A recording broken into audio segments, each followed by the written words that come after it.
ஜனங்களே, என் உபதேசத்தை கேளுங்கள். என் வாயின் வசனங்களுக்கு உங்கள் செவிகளை சாயுங்கள். என் வாயை ஊமைகளால் திறப்பேன், பூர்வ காலத்து மறைபொருளை வெளிப்படுத்துவேன். அவைகளை நாங்கள் கேள்விப்பட்டு அறிந்ததும் எங்கள் பிதாக்கள் அவைகளை எங்களுக்கு தெரிவித்தார்கள். அப்பொழுது அவர் தீபம் என் தலையின் மேல் பிரகாசித்தது. அவர் அருளின வெளிச்சத்தினால் இருளை கடந்து போனேன். வானங்கள் தேவனுடைய மகிமையை வெளிப்படுத்துகிறது, ஆகாய விரிவு அவருடைய கரங்களின் கிரியை அறிவிக்கிறது. ராஜாவாகிய என் தேவனை, உம்மை உயர்த்தி உம்முடைய நாமத்தை என்றென்றைக்கும் எப்பொழுதும் ஸ்தோத்தரிப்பேன். என் கண்மலையாகிய கர்த்தாவே, உம்மை நோக்கி கூப்பிடுகிறேன். நீ செவிலியர்களைப் போல மௌனமாய் இராது. நீ மௌனமாய் இருந்தால் குழியில் இருக்கிறவர்கள் நான் ஒப்பாவேன். நன்மை செய்யும்படி உனக்கு திராணி இருக்கும்போது அதை செய்யத்தக்கவர்களுக்கு செய்யாமல் இராதே. ஜாதிகள் கொந்தளித்து ஜனங்கள் விரத காரியத்தை சிந்திப்பானேன். நீ பாய்ச்சலான தோட்டத்தை போலையும் மச்சாத நீட்டை போலையும் இருப்பார். உன் அலங்காரத்திற்குள்ளே சமாதானமும் உன் அரண்மனைக்குள்ளே சுகமும் இருப்பதாக. கற்ற பேக்கரன் நாணத்தின் ஆடவம்.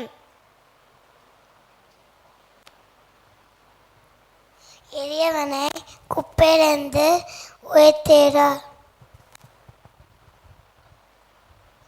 இயேசு அவர்களை பார்த்து, மனுஷரால் இது கூடாதுதான், தேவனாலே எல்லாம்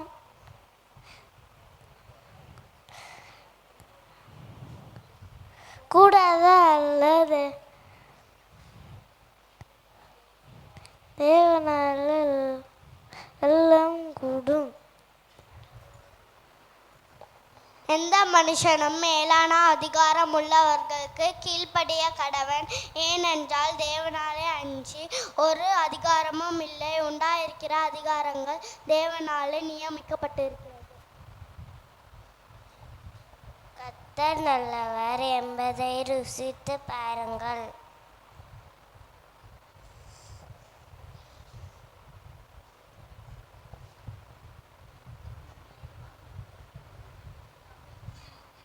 கர்த்தர் பயப்படுகள் ஆசன நாட்களை பெருக்க பண்ணும்.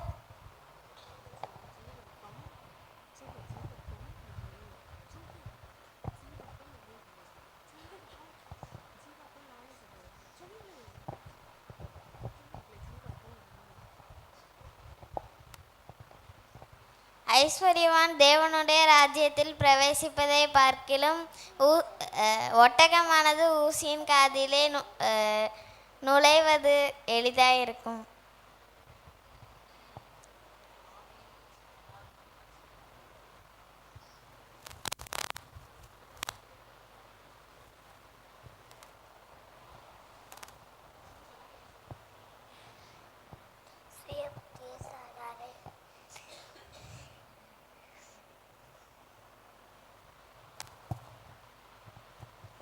ஆவியில் எழும்பினார்கள் பாக்கியவான்கள், பரலோக ராஜ்யம் அவர்களுடையது.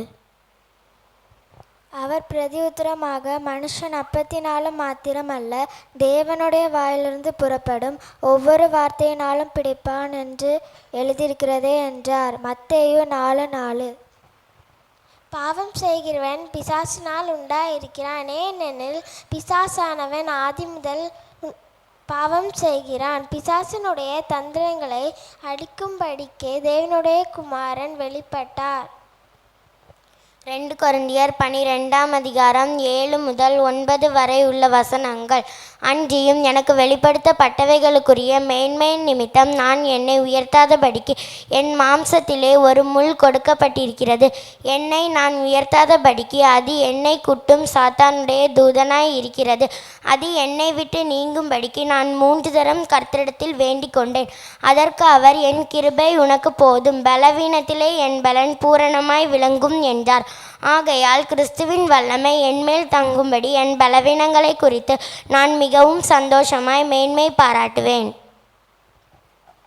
சங்கீதம் 37 அதிகாரம் 1 முதல் 3 வரை உள்ள வசனங்கள். பொல்லாதவர்களை குறித்து எரிச்சல் அடையாதே, நியாயக்கேடு செய்கிறவர்மே பொறாமை கொள்ளாதே. அவர்கள் புல்லை போல் சீக்கிரமாய் அறுப்புண்டு பசும் பூண்டை போல் வாடி போவார்கள். கர்த்தரை நம்பி நன்மை செய், தேசத்தில் குடியிருந்து சத்தியத்தை மேய்ந்துகொள். கர்த்தாவே என் மேய்ப்பராயிருக்கிறார், நான் தாழ்ச்சி அடையேன். இயேசு பிரதியுத்தரமாக, மனுஷன் அப்பத்தினால் மாத்திரமல்ல, தேவனுடைய வாயிலிருந்து புறப்படும் ஒவ்வொரு வார்த்தையினாலும் பிழைப்பார் என்றார்.